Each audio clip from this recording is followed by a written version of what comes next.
ঘটনা হচ্ছে যে শোন, ভালো করে পড়ালেখা কর।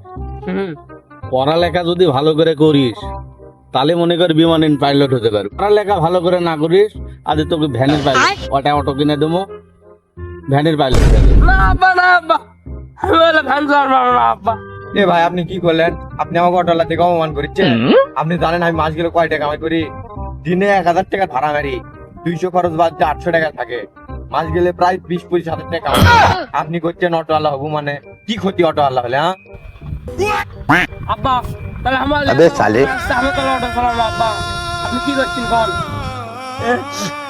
অটো আলা বুদ্ধি না, অটো কিনে নিয়ে যাই।